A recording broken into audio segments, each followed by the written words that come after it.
We're rolling whenever you're ready. Y'all ready? Who's gonna talk? She's gonna talk to you? Oh, okay. My name is Johanna Rusu. I'm public. Okay, hold on one second. I'm sorry. Okay, go. My name is Johanna Rusu. I'm public information officer at Columbus, Mississippi. And I was just here. We called this meeting to dispel any rumors of personnel issues. Okay. Trying to get a train, guys. All right, you guys been calling us all day about, first of all, good afternoon. Thank you for having, coming out and spending time with us. We've been getting a lot of phone calls and stuff about rumors and different issues about personnel issues within the Columbus Police Department. And I wanted to dispel some of those rumors. We are temporarily pulling our men from the narcotics task force. The reason why we're doing it is one, because of overtime issues. We have an overtime issue and we have a manpower shortage. This is no surprise to Sheriff Hawkins. We've talked about this several times, both in his office and in my office. So this is nothing new. So I'm not sure where this is coming from. He knew what my plans were. I talked to him beforehand and explained to him why I was doing what I was going to do, and he understood. But I don't want the city or the media to take this and twist it into a story to where it's us against them. That's not it, okay? As the chief of police, I am entrusted with the men and women of this department, along with the budget with this department, the manpower issues with this department, and I have to address that. We have a lot of things that are happening within this city that we have to reallocate manpower and put in different places. Everybody's not gonna like it. I told the city when I got here that I'm gonna make some decisions that some people are not gonna like. But I don't want nobody to take this and run with it and make it seem like it's a me against Sheriff Hawkins, because he and I have had a good working relationship thus far, and I continue, and I pray that we continue to have one. But let's not be fooled. I mean, yeah, I know the sheriff is the sheriff for the whole county, but the citizens of this city depend on me for this city. And I have to answer questions, not only to the citizens, but to my board and to our mayor when things happen within the city limits of Columbus. So we want to dispel that and kill that rumor as far as, and I really pray that you, the media personnel, don't take this and put it us against them, because it's not that. We have issues that we got to deal with, just like he has issues in the county he has to deal with. And it's just, we're just reallocating our manpower. Chief, I'm gonna ask you a hard question. Go ahead. You're in this interlocal agreement with the county, correct? Mm-hmm. You have 4 guys that are with this task force, correct? Correct. The sheriff has 5, correct? I don't know. I know some of his is quick, but go ahead. Yeah. I guess my question is, since you have this interlocal agreement, how can you get out of this agreement without getting council approval to get out of this interlocal agreement? Well, I think the citizens of this city understand that we do have a drug problem. Okay? Everywhere across the country has a drug problem. But I'm tired of senior citizens being woken up in the middle of the night because of gunfire. I'm tired of citizens being concerned with people that are randomly just shooting in this city, more violent crimes. We are going to address that in a very, very strong way. It's not about, these are the men and women that paid for by the city of Columbus. They're paid on our budget. Their overtime is paid from our budget. We have an overtime issue. I'm monitoring their overtime. With them over there, I'm not able to monitor their overtime. But coming over here, we'll be able to monitor it. And we're gonna attack those issues. When this was spoken to the sheriff, we continue that we're gonna continue to work together. So I don't see where that's an issue. Now, I don't have a right or the power, to just be straight, to completely disband any agreement that the board and the mayor and council have been involved in. But I do have the right as a day-to-day operations, and I have the charge to make sure these citizens of this city is safe. We got some shifts that are running 3 people. I need to put manpower so that they can have more coverage on the streets.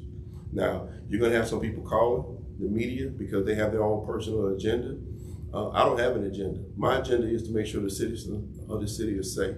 Now, a lot of people are not gonna like it, but at this particular moment, at this particular time, I'm the one that's getting called from senior citizens in Sim Scott area and other areas about them being fearful because they hear gunshots. I'm the one getting calls from my supervisors because they have 3, sometimes 4 people on a shift. We have to address that because the citizens of this city demand and they deserve better coverage. And we're gonna do that. Now, we're in the process of hiring more and more people.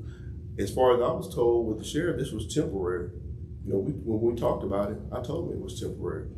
You know, but I am the chief of police. Y'all might not agree with some of the things I do, but at the end of the day, I'm the one that have to answer when people want to know what's going on in the city. I'm the one that have to answer when officers are responding from call to call to call because they don't have adequate coverage. We're going in a positive direction. I hope that you guys don't take this small, minute thing and blow it out of proportion to make it seem like it, again, it's us against them, because that's not the case. We're fighting the same criminal element. Do you roughly have a timeline on how temporary this will be? I don't. But like I said, we're putting people through the academy now. Once those people start graduating, our numbers go up. The sheriff and I can sit down again and have a conversation. Like I said, this is nothing that just happened. I didn't wake up one morning and say, this is what I'm gonna do. We had a sit down conversation, once in his office and once in my office. We've had a conversation. Have you talked about this with the mayor and the council? Yes. And what was their opinion? They told me I'm the chief of police. And see, that it goes back again. They're gonna hold me accountable for things that go on with this department.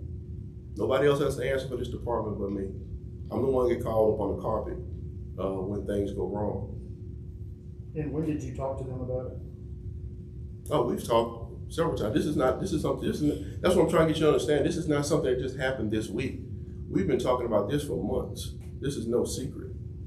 All you gotta do is go talk to them. And do you intend to send these officers back to the Narcotics Task Force once you've got staffing back up where you'd like it? We can revisit it, of course. Once we get the manpower up, I don't have a problem with it.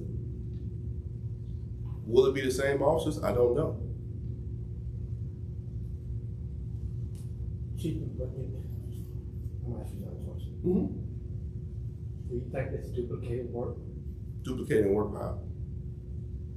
If you're going after the same drug dealers that he's going after, and informants, when that be duplicating this type of task force? I don't think so, because my guys are not going to just be focused on drugs. I need y'all to hear what I'm saying. We have a violent crime going across this country, okay?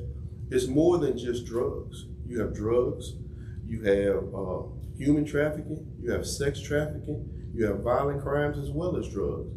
All of those key components all center around the same thing. And that's what we're getting ready to start focusing on, our violent crimes. When we start addressing these violent crimes, then we're going to put a dent in some of these other drug activities. How many officers do you have now, Chief, total?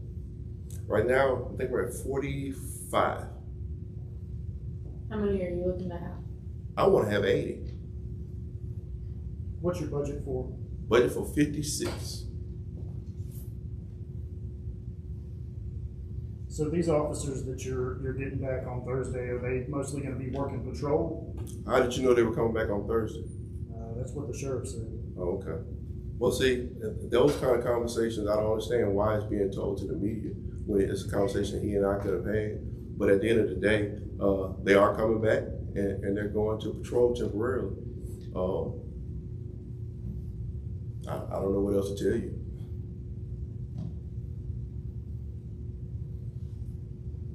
Then once the numbers get back up, kind of take back on what. Absolutely, but see, we're even going bigger than that. We're doing even more partnerships. Since y'all, we can go ahead and get into some other details if you like. Since you all here and we got you here, We're looking to partner with the Mississippi Department of Public Safety.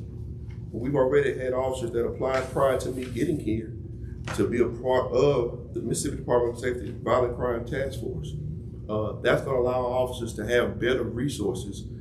Instead of a county-wide resources, we're gonna have statewide resources. Where we don't have the monies for certain equipment, we'll be able to borrow these equipments from Mississippi Department of Public Safety. We're gonna be able to get with the U.S. Attorney's Office to help us with budgeting and also paying our overtime for our officers. There's a big plan for this. It's been offered to all the agencies around in the Golden Triangle, and we're gonna jump on and be a part of that. You know, we're working on it.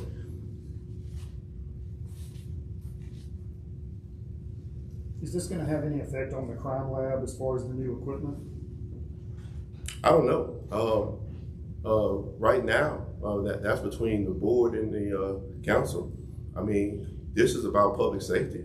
You know, when I get upset about something happens, I don't get mad and go in a room and take my toys. I mean, at the end of the day, this is about public safety. I mean, that shouldn't even been brought up in this because one has nothing to do with the other. Those two agreements have nothing to do with each other. So if someone is bringing that up, then that tells me that they have an agenda.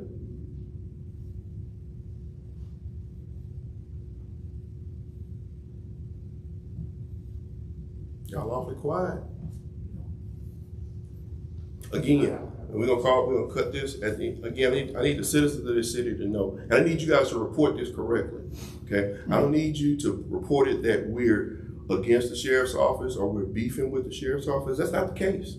If the sheriff called me right now, everybody you see behind me going to help him, okay? I'll be there too. And I believe in my heart that if I called him, it'll be the same. I'm the chief of Columbus Police Department.